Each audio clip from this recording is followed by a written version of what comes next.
Hi, this is Congressman Tom Cole, the 4th District of Oklahoma, and this is another one of our weekly chats of what's happening in Congress.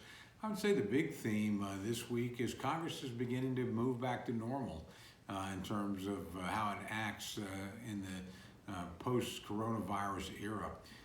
If you happen to watch C-SPAN, you'll notice that members are on the floor without masks. They're speaking without masks.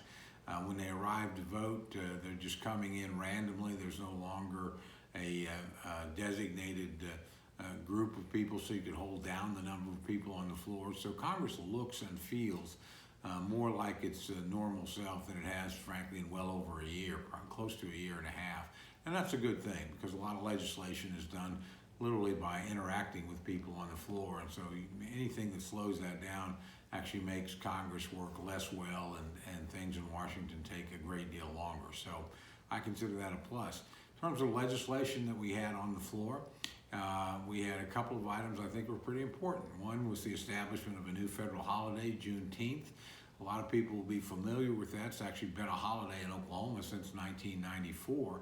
But Juneteenth is a date associated with the state of Texas, but a recognition when slavery was ended. And the celebration of the end of slavery is a very, very good thing. It was actually something that really all Americans in that era worked on. Obviously, African Americans, it's a very special day for them, but it's a special day for all Americans because we ended an institution that really was at odds with the basic principles in which the country's founded. So we're proud of that, think that was a step in the right direction.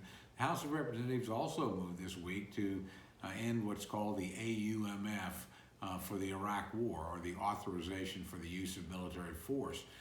Back in October of 2002, the decision was made by the United States Congress and by the George W. Bush administration to present Saddam Hussein with an ultimatum that he needed to get out of the business of state terrorism, that he needed to comply with UN resolutions, and that frankly he hadn't come clean on whether or not he still had weapons of mass destruction. So there was an effort to deal with that. We know that the initial military effort was very successful. Saddam Hussein was overthrown in a matter of weeks, eventually captured by the end of the year, eventually tried by the people of Iraq and put to death for crimes against them.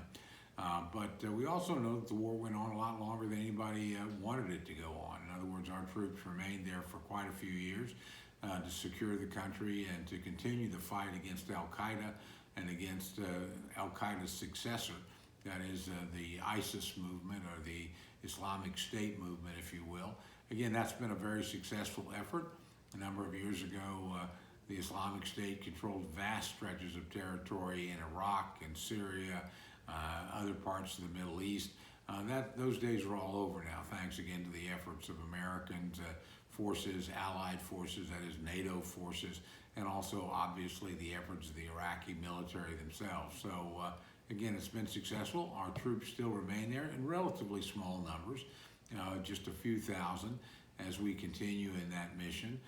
But Congress made the decision, if we're justifying this on the basis of Saddam Hussein, that period of the war is over. So we should withdraw that authority, not leave it out there to be used by later administrations.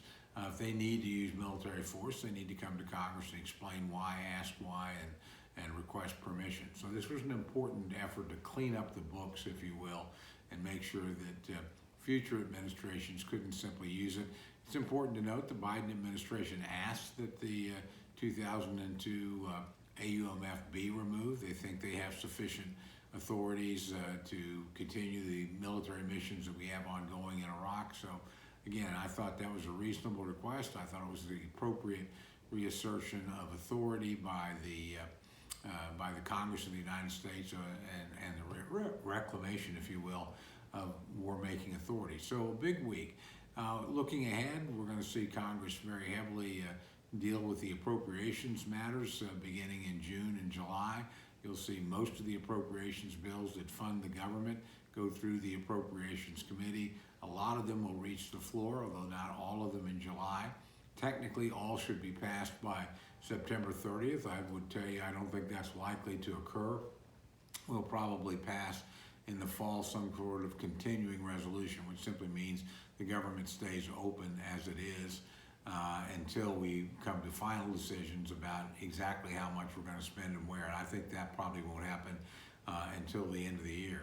In addition, of course, there's a lot of reaction to President Biden's first trip overseas, a meeting with the so-called G7 nations, most of them European, although Japan is included. These are some of the largest, most sophisticated economies in the world.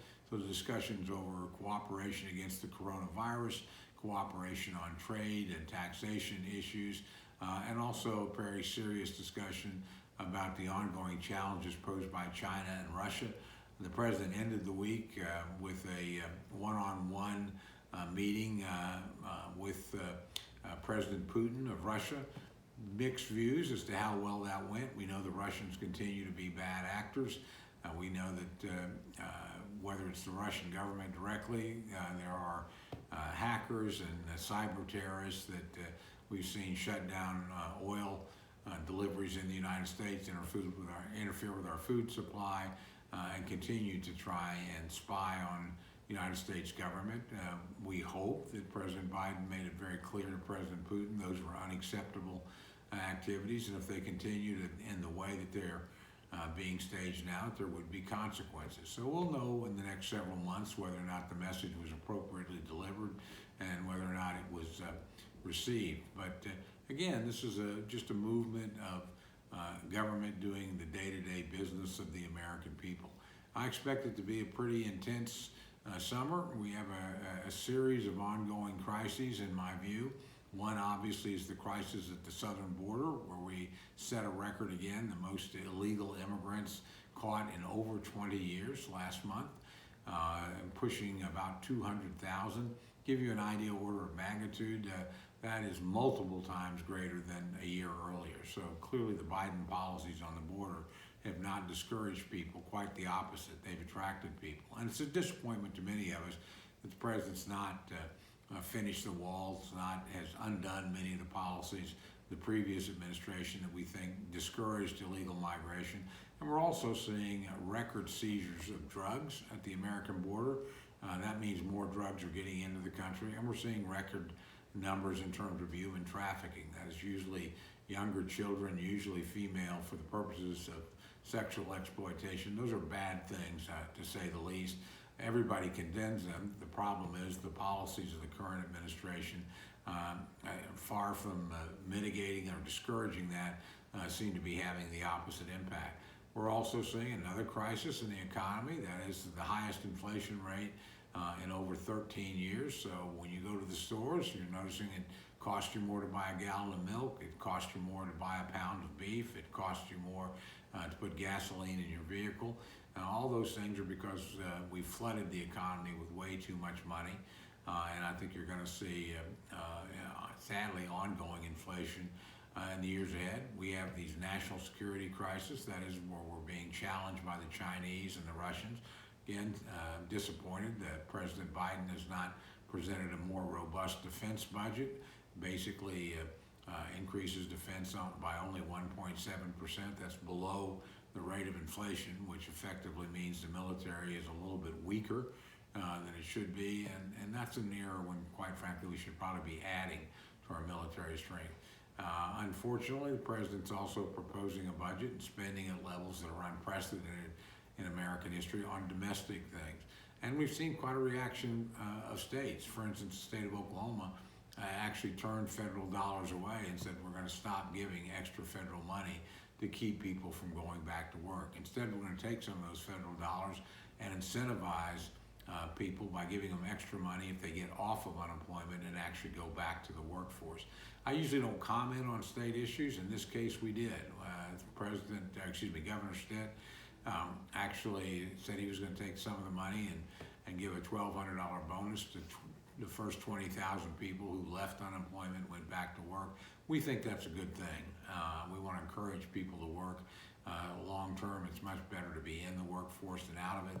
Now that coronavirus is less of a problem, you can do that much more safely individually. So I would expect, again, a busy July and a busy June as we move toward the August recess, and we'll keep you posted on that. So look forward to visiting with you more next week about what's happening in Congress.